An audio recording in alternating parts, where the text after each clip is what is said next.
día que Él nos regala. Dios es fiel, amén. ¿Cuántos recuerdan la palabra que Dios nos dio para este año? ¿La recuerdan? Buscar a Dios mientras pueda ser hallado. Buscar a Dios, ¿sí? Tenemos que buscar de Dios, hermanos. Yo sigo escuchando teniendo en cuenta las noticias de lo que está aconteciendo, de lo que está ocurriendo. Si bien nosotros sabemos que a medida que vaya avanzando el tiempo, nos acercamos a la venida de Cristo, pero hay algo maravilloso que está ocurriendo, y es que de distintas partes del mundo el Señor está levantando a alguien con palabra en favor de Argentina. No me malinterpreten, no estoy hablando ni del gobierno, ni de lo económico, está hablando de un avivamiento. Amén. ¿Sí? Y que este avivamiento el Señor lo tiene preparado desde hace muchísimo tiempo. Él ya lo había entregado.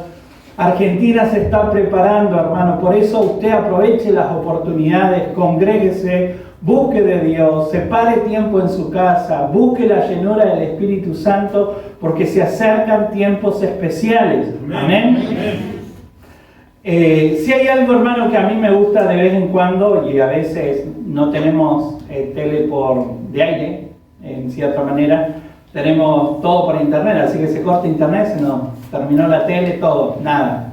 Pero si hay algunos programas que nos gusta ver, son justamente estos de talento, donde justamente aparece gente que es totalmente quizás desconocida, y que expone su talento y es reconocido o llama la atención. Y particularmente a mí me gusta justamente los que cantan, ¿no? Cuando aparece alguien que canta. Y recuerdo justamente la historia de una mujer en Inglaterra que venía como de los suburbios de Inglaterra. Y esta mujer se llama Sam Bailey. Y esta mujer era una policía, pero como una de cárcel. ¿Cómo se dice? Un guarda.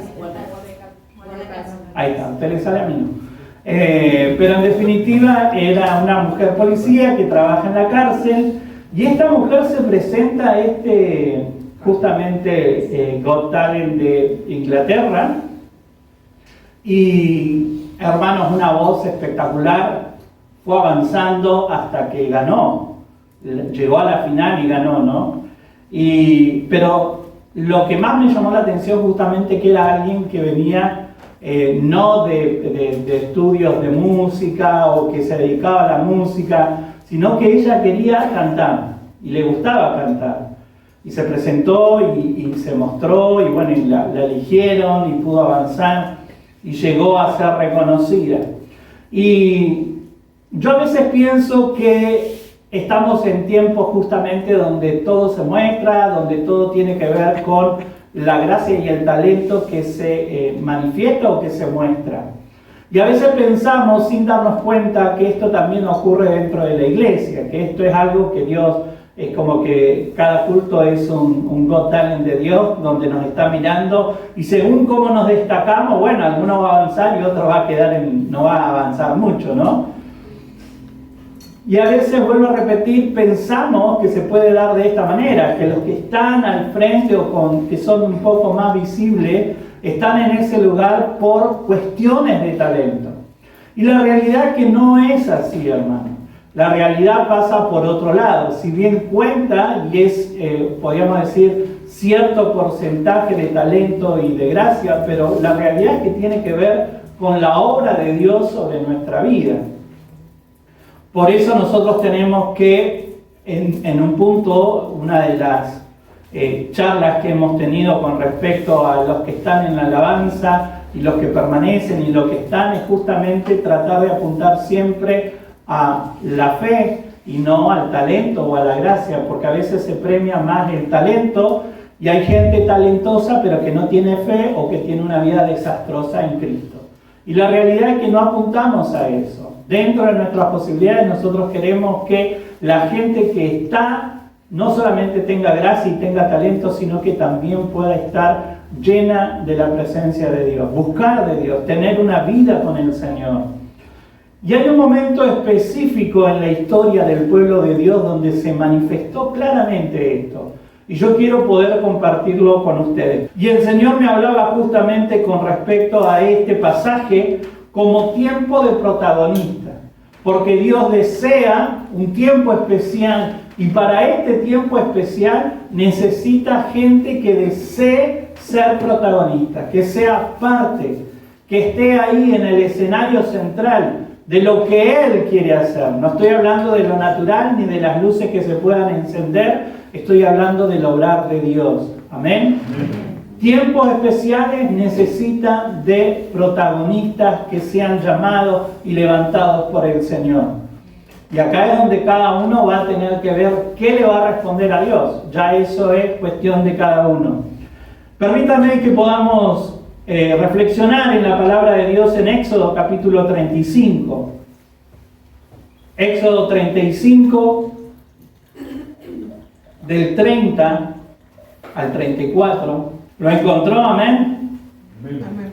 Son poquitos versículos, así que vamos a leer varias versiones. Yo tengo la NBI, dice: Moisés le dijo a los israelitas: tomen en cuenta que el Señor ha escogido expresamente a Bezaleel, hijo de Uri, nieto de Hur, de la tribu de Judá, y lo ha llenado del Espíritu de Dios, de sabiduría, inteligencia y capacidad creativa para hacer trabajos artísticos en oro, plata y bronce, para cortar y engastar piedras preciosas, para ser tallado en madera y realizar toda clase de diseños artísticos y artesanías. Dios les ha dado a él y a Aholiab, hijo de Ahisamat, de la tribu de Dan, la habilidad de enseñar a otros. Amén. Si alguien puede leer otra versión. La NBI. Esa la leí yo. Reina Valera contemporánea. Moisés le dijo a los hijos de Israel: como pueden ver, el Señor ha designado a Bezaleel, hijo de Uri, hijo de Hur, de la tribu de Judá. Lo ha llenado del Espíritu de Dios y le ha dado sabiduría, inteligencia, ciencia y dotes artísticas para crear diseños y para trabajar en oro, plata y bronce, en el tallado y engaste de piedras preciosas y en todo trabajo ingenioso en madera. Además, a él y a Aholiab, hijo de Ahisamat, de la tribu de Dan, les ha dado la capacidad de enseñar. Amén. Podríamos leer el 35 también, dice: los ha llenado de gran sabiduría para realizar toda clase de artesanías, diseños y recamados en lana, púrpura, carmesí y escarlata y lino. Son expertos tejedores y hábiles artesanos en toda clase de labores y diseños. ¿Sí? ¿Alguien más tiene otra versión? Palabra de Dios para todos dice: luego Moisés le dijo a los israelitas: el Señor eligió a Bezaleel, hijo de Uri y nieto de Hur, de la tribu de Judá, y lo llenó del Espíritu de Dios con sabiduría, inteligencia y aptitud para realizar todo tipo de trabajo, diseñar y trabajar con oro, plata y bronce, cortar y montar piedras preciosas y hacer toda clase de carpintería artística. Dios le dio habilidad para enseñar a Bezaleel y a Aholiab, hijo de Ahisamat, de la tribu de Dan. Les dio también habilidad para realizar los trabajos de carpintero, de orfebre, y la destreza para tejer y coser tela azul, morada y roja y lino fino. Además, son capaces de realizar cualquier trabajo de planeación y diseño. ¿Qué tal? Un tiempo especial donde se necesitaba personas con capacidades artísticas, podríamos decir, ¿no? Y si nosotros analizamos y miramos más o menos el tiempo que estaba transcurriendo, lo previo a esto es justamente cuando el Señor llama al pueblo, porque necesitaban justamente todo tipo de material, de piedras preciosas, de telas y de un montón de cosas que salió del pueblo. ¿Recuerdan ese momento donde se levanta una ofrenda y Moisés tiene que decir: bueno, pueblo, basta, no traigan más, ¿no? El ideal de todo pastor que le pueda decir a la gente: basta, no traigan más. Y la palabra nos enseña de que el pueblo había traído tanto y de manera tan abundante que Moisés tuvo que decir, ya está, paren, no traigan más. Y con esos materiales se iba a realizar la construcción del tabernáculo. El Señor iba a entregar justamente los planos, la forma, la manera, el diseño de cómo debía de realizarse. Ahora, se necesitaba gente que lo realizara. A lo largo de la historia, Dios siempre se valió de hombres y mujeres justamente para hacer su voluntad. Y este era un tiempo especial. ¿Por qué? Porque Dios quería manifestarse en medio de ellos.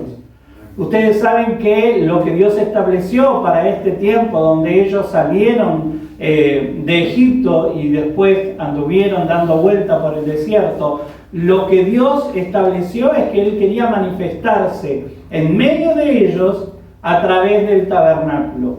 Por eso el Señor mandó a que levantaran esta ofrenda para poder construir esto y así Él manifestarse en medio del pueblo. Y esa era justamente, podríamos decir, ese tiempo especial que Dios quería comenzar a dar a conocer y también que ellos pudieran experimentar la presencia de Dios en medio de ellos. Por eso les digo, hermanos, que yo considero que hay cierto paralelismo de lo que ocurrió acá con lo que Dios quiere hacer en este tiempo. Si bien hoy no necesitamos un tabernáculo, pero sí Él quiere algo especial y una manifestación de su presencia en medio nuestro. Ahora, lo primero que el Señor hizo justamente es llamar a personas para que sean protagonistas. Y hubieron dos personas específicas que fueron llamadas. ¿Cuáles son esas personas? Fíjense que son dos. Bezalel y Oholiab. Son dos personajes que fueron llamados. Y hay uno del cual se habla un poco más, pero el otro también iba a ocupar un lugar de relevancia en la construcción del tabernáculo. El Señor justamente manifestó que era un tiempo especial porque quería darse a conocer en medio de su pueblo a través del tabernáculo. Había una necesidad de justamente construir el tabernáculo. Entonces, ¿quién lo iba a construir? ¿Quién lo iba a realizar? ¿Cómo se iba a hacer? Todo Dios lo iba a dar a conocer. Pero inevitablemente Dios siempre se va a valer de alguien que va a comenzar a ser levantado. Alguien que tenga algo en el corazón, que tenga disposición, que quiera hacerlo. Amén. Porque, como siempre le digo, hermano, la obra de Dios siempre se lleva adelante con hombres y mujeres que disponen de su corazón, de manera voluntaria. Y acá nosotros vemos cómo el Señor llamó a estas dos personas. Dios enseñaría el diseño de cómo realizar ese lugar. Para eso los llamó, para ser protagonistas de ese momento. ¿A quién? A Bezaleel y a Oholiab. Uno provenía ¿de qué tribu? De Judá y el otro de Dan. Fíjense que uno fue llamado de una de las tribus más prominentes, la de Judá. Judá siempre tuvo un lugar de importancia dentro del pueblo. Fue una tribu que siempre fue como la destacada, ¿no? Entonces, quizás alguno diría, bueno, si va a llamar a alguien, ¿cómo no va a llamar de esta familia? Pero fíjense que el Señor no mira la procedencia. Si bien eligió a alguien de Judá, pero también llamó a alguien de Dan. Y Dan era la tribu más pequeña que estaba dentro del pueblo. Era la tribu más chiquita, podríamos decir. Permítanme usar esta definición. Casi insignificante, podríamos decir. Era pequeña. Y sin embargo, de ese pueblo o de esa tribu, también el Señor llamó a alguien. El Señor llamó a una persona. Y acá es donde el Señor me habla a mí con respecto a que Él no mira la procedencia. Él no va a mirar de dónde vos venís, cuál es tu estirpe, el apellido, ¿no? Es como decir de qué nivel venís de la sociedad, si tenés o no tenés, si sos importante o no sos importante, si fuiste o no fuiste importante dentro de tu familia, porque tal vez ni siquiera podemos decir, bueno, mi apellido es conocido dentro de la sociedad, quizás ni siquiera dentro de nuestra propia familia habíamos sido tenidos en cuenta. Pero sin embargo Dios nos elige para ser protagonistas. No importa la procedencia y tampoco importa las capacidades, porque posteriormente nosotros vamos a ver que el Señor es el que capacita. Pero Él no mira la procedencia. ¿Y sabe qué, hermano? Hay veces que nosotros miramos nuestra propia historia y nosotros mismos ponemos trabas como para que Dios haga algo en nuestra vida. Y siempre estamos en esta postura o en esta posición de decir, bueno, no, sí, seguramente, es como... Alguno diría, Julieta, ¿cómo Dios no la va a llamar? Es la hija del pastor, ¿cómo no va a cantar? Pero ¿saben qué, hermano? Yo experimenté, yo no venía de ninguna familia de pastores. Y si hay algo que yo enfrenté fue justamente esto. Yo decía, ¿cómo a mí Dios me va a llamar si yo no vengo de familia de creyentes? Cuando Dios me llamó en ese tiempo, mi papá todavía era alcohólico, mi mamá era católica, acérrima, digamos, era catequista o fue catequista y ella tenía su postura y tenía su santo, ¿no? Y sus rosarios y sus, ¿cómo se dice? Hojas de olivo detrás de la puerta que venían de Domingo de Ramos. No, había un montón de cuestiones que yo decía, ¿cómo Dios a mí me va a llamar?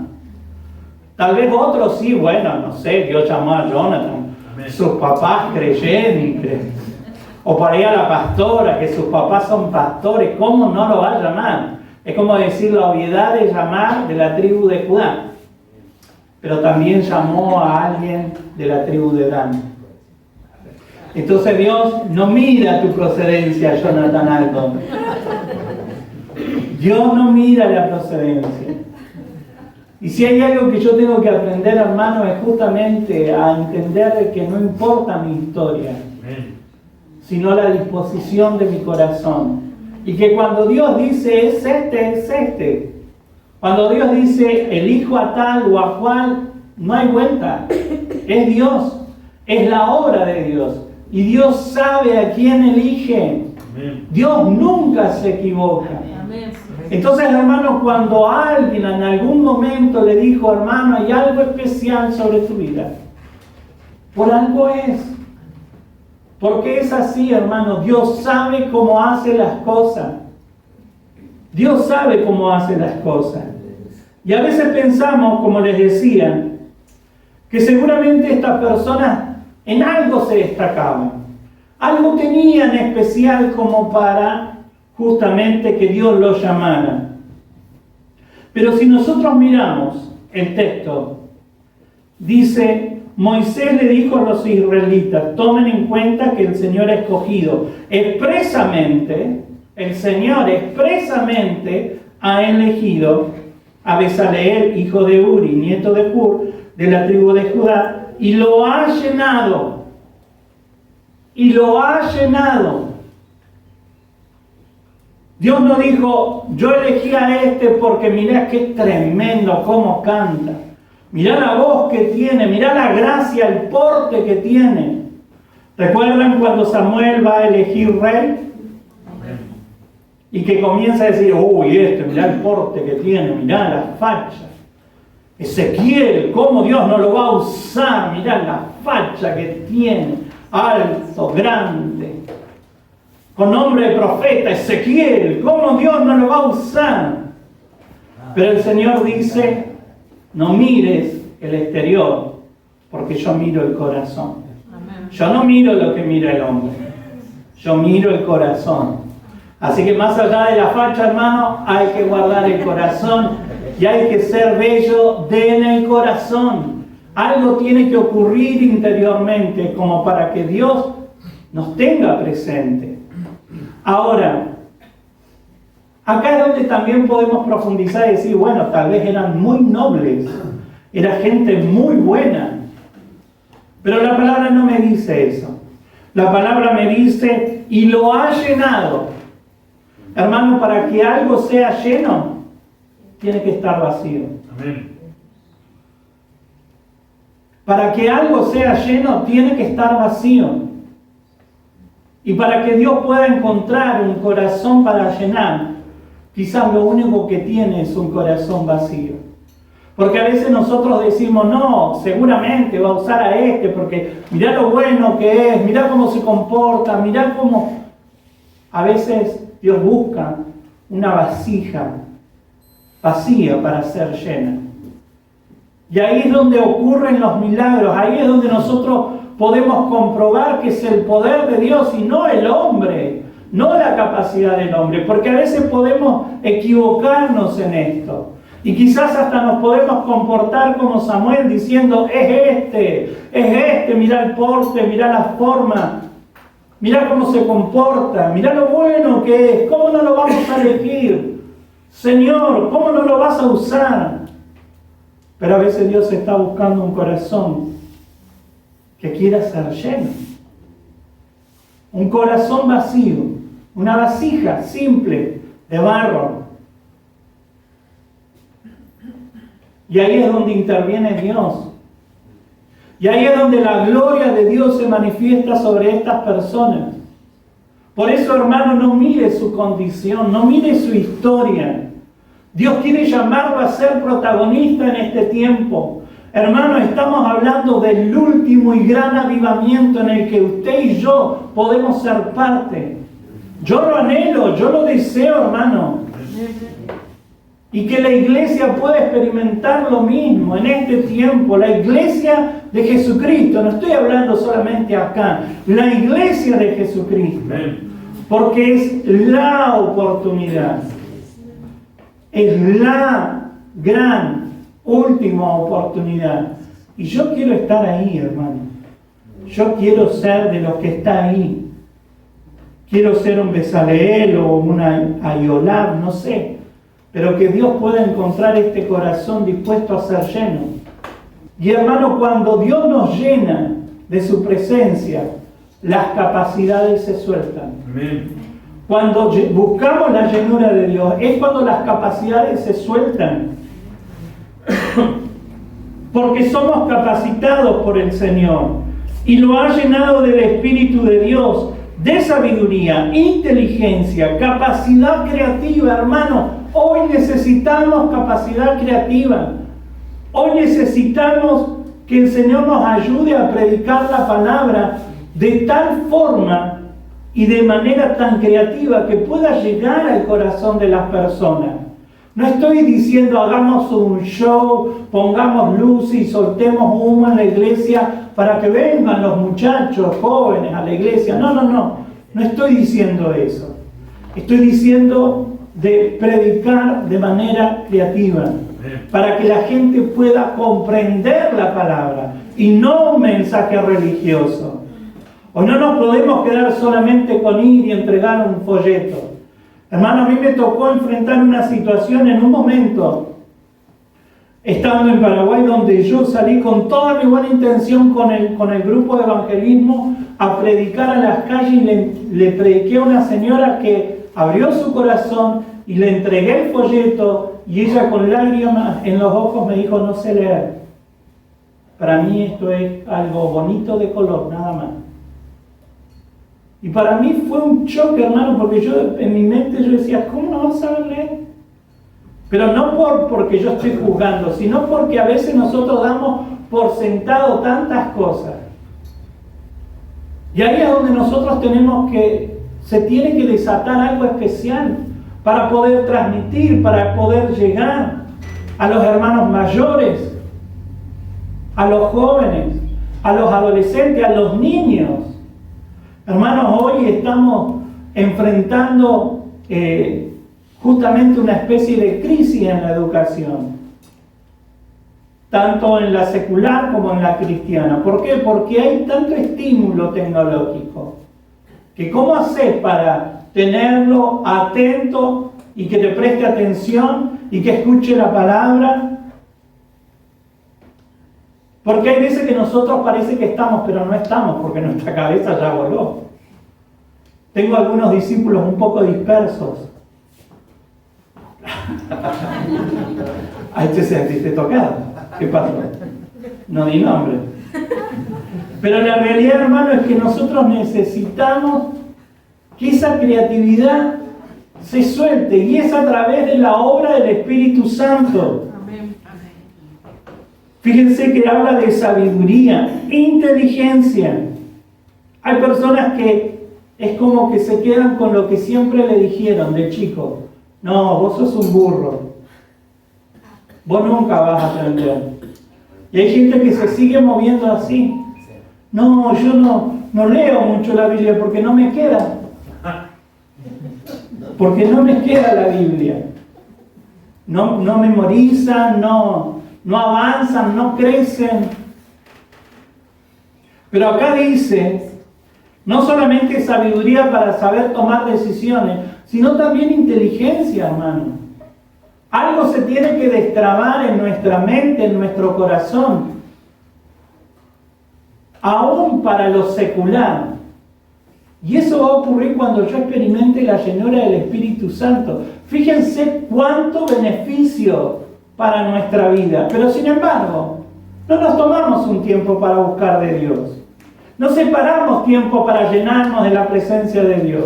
Hacemos tiempo para un montón de cosas, pero no sabemos aprovechar los beneficios de ser llenos del Espíritu Santo. A veces nosotros pensamos que todo termina como en ese gran llamamiento, ¿no? Es como que Dios me llamó y es algo tan tremendo, no sé, una zarza se encendió como Moisés, o un ángel bajó, o vino el profeta y me dijo el nombre y ni siquiera sabía que yo me llamaba así, pero me llamó por mi nombre y me dijo tal y cual cosa. Y nos quedamos como que el llamamiento es el todo. Pero no es así, el llamamiento es el primer paso. Porque después viene justamente la capacitación del Espíritu.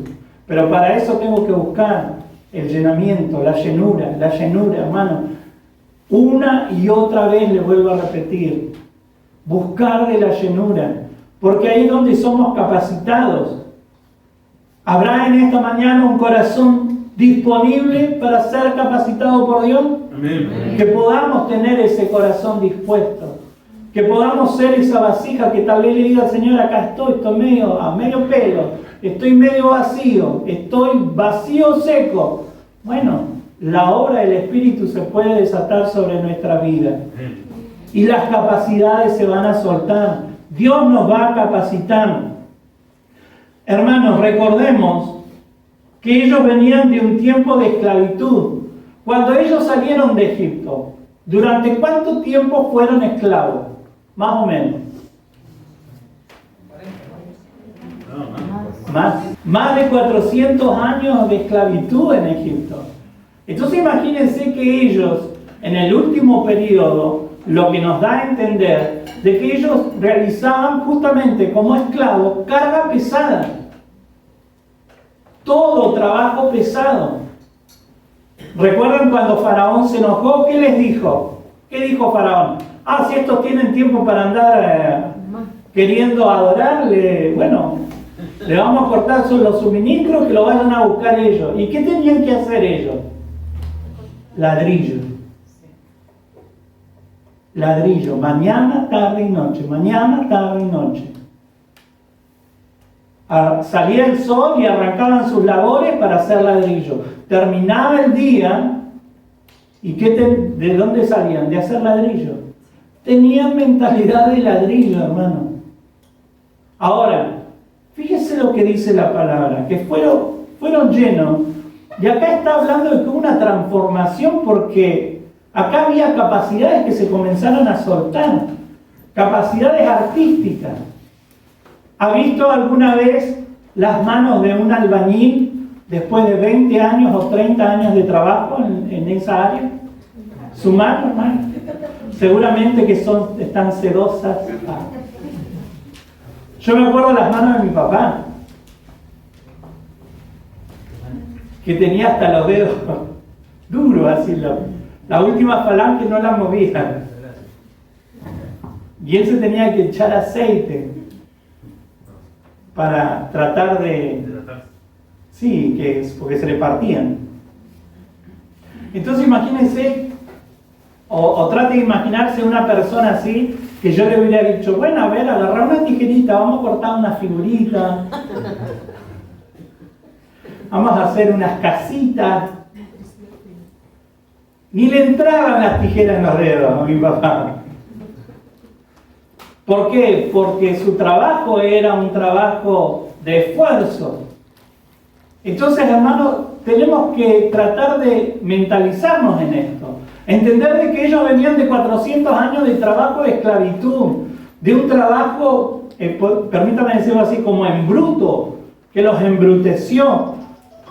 Entonces ahí ellos, después de eso, me distrajo, después de eso, la palabra dice, fue lleno del Espíritu de Dios, de sabiduría, inteligencia y capacidades creativas. Y después vemos que dice, los ha llenado con gran sabiduría para realizar toda clase de artesanías, diseño. Gente que realizaba todo ese tipo de trabajo pesado, comenzó a hacer artesanías. Y sabe, una de las palabras que a mí más me gusta de cómo define la Reina Valera la obra del tabernáculo, es que iba a ser una obra primorosa, ¿no? O sea, no es que iba a ser, no sé, bueno, agarraron una tela y la colgaron y nada más. No. Se tenía que hacer dibujo, tenía detalles. Cada una de las partes del tabernáculo tenía detalles muy significativos y muy especiales. ¿Por qué? Porque también trabajaron con plata, oro, están hablando, fíjense que hay un momento que también dice para engarzar, para aprender a colocar piedras preciosas. Un engaste es como justamente el lugarcito que agarra las piedras preciosas. Entonces acá hubo una obra del Espíritu Santo transformador en muchas personas. ¿Por qué? Porque también la palabra me muestra de que ellos fueron capacitados para capacitar. Hoy nosotros necesitamos esa creatividad del Espíritu Santo. Pero Dios necesita encontrar gente que quiera ser protagonista. Dios necesita encontrar personas dispuestas. Y como le decía, estas personas no solamente eran capacitadas ellos o recibieron algo especial de parte de Dios como para ser transformados en el terreno de lo creativo, sino que también ellos iban a transmitir lo que habían recibido de parte de Dios. Ellos tenían la capacidad de enseñar. Y sabe, hermano, que yo me he encontrado con mucha gente talentosa o talentosísima dentro de la iglesia. Personas que tal vez saben tocar un instrumento de una manera pero espectacular. Pero lo que me llama la atención, o me ha llamado la atención, es que son muy pocos los que tienen la capacidad de transmitir lo que ellos han recibido. Es como que a veces ellos no tienen o no desarrollan esa capacidad de poder transmitir ese tremendo talento que ellos han desarrollado. Y a veces podríamos decir de que podríamos ver dos aristas de esta situación. Porque hay veces que hay gente que le cuesta transmitir el conocimiento, no desarrolla esta capacidad de enseñar a otro, pero también he encontrado personas que no es que no desarrollan o no pueden o no han recibido las herramientas como para transmitir lo que ellos manejan a otros, sino que no lo hacen por una cuestión de egoísmo. ¿Por qué? Porque pierden el protagonismo. Entonces hay gente que puede ser sumamente talentosa en un instrumento, pero no tiene muchas ganas de transmitirlo. ¿Por qué? Y porque tal vez hasta toque mejor que yo. Entonces no quiero perder mi lugar. no quiero perder lo que yo he trabajado y a donde yo he llegado. Y es como algo, permítame decirlo así, es como un punto egoísta. Y en la iglesia de Dios nosotros no podemos movernos de esa manera. Por eso nosotros tenemos que aprender a transmitir lo que hemos recibido de parte de Dios. Fíjense que, como les decía, nosotros somos capacitados para un día capacitar. Nosotros estamos siendo cuidados en una célula para un día cuidar a alguien. En un punto es el sentir de la visión que nosotros tenemos. ¿Por qué? Porque Dios me da a mí, pero no para que yo me lo guarde y me lo quede yo. Y que la gente me aplaude y digo, ¡ay, qué tremendo! Ah, no, si no está Él, otro no lo va a hacer o no lo puede hacer. Y hay gente que se maneja así, porque no hay nadie mejor que yo. No hay nadie mejor que yo para hacer esto, por eso lo hago yo. Porque tal vez si lo hace otro, y no va a salir. Y como que no queremos, no, lo hago yo. Y la realidad, hermano, es que Dios no desea esto para su obra. Por eso Él dice que los llenó de su espíritu, los capacitó también, pero también para que ellos pudieran enseñar a otros. Los llenó, les enseñó, los capacitó. La obra del Espíritu se desarrolló sobre su vida, pero para que ellos también lo pudieran transmitir. ¿Por qué? Porque cuanto más protagonistas dentro de la obra de Dios, mucho mejor, hermano. Por eso no puede haber un sentir egoísta. Por eso en un punto también, permítanme decirlo, músicos, adoradores, es que como discípulo del Señor, yo tengo que aprender a tener discípulos también musicales. Y si yo sé cantar, tengo que aprender a tener discípulos que pueda llegar a enseñar y transmitir lo que yo he enseñado. Y tener discípulos musicales. Por eso también esto es un desafío. Los que enseñan tienen que tener justamente discípulos que puedan enseñar a otros. Y compartir todo lo que uno ha recibido para que la obra de Dios pueda seguir creciendo. Y de eso se trata, hermano. De no tener un sentir egoísta. Si prestamos atención es más o menos, como le decía, lo que nosotros hacemos con el discipulado. La pregunta es, ¿deseamos ser parte de todo esto? Yo creo que se acerca un tiempo donde Dios desea levantar protagonistas para que su obra sea afirmada y para que nos podamos extender. Porque, hermano, permítame decirle algo, si nosotros nos vamos a extender, pero seguimos siendo 2 o 3, y no vamos a llegar muy lejos. Ahora, si usted se suma, si otro se suma, y todos nos sumamos, y tiramos justamente todos para el mismo lado, entonces yo creo que sí, la obra va a seguir creciendo. Amén. Y de eso se trata, hermano. Se acerca un tiempo de llenura del Espíritu Santo. Yo lo creo con todo mi corazón. Dios va a llamar, va a capacitar y va a levantar a personas para que puedan transmitir lo que han aprendido y así crecer la obra de Dios, hermano. Ahora la pregunta es, que yo le hago a usted, pero no me conteste a mí, contéstesela al Señor. ¿Usted desea ser parte? Pero sepa que se lo dice a Dios. Porque yo le puedo asegurar que usted le dice amén a Dios, Dios un día le va a decir, vos me dijiste. Yo reclamo ese amén que me dijiste. Porque vos me dijiste que un día me ibas a servir. Yo hoy lo reclamo. Yo hoy quiero que comiences a soltar algunas cosas porque te quiero en mi obra. Te quiero involucrado. Te quiero rendido ahí. Te quiero esforzándote ahí. ¿Por qué? Porque yo te voy a llenar, yo te voy a capacitar. No tengas temor. Dios nos llamó y nos va a capacitar y nos va a llenar de su Espíritu Santo. Amén. Amén. Póngase de pie y vamos a orar juntos.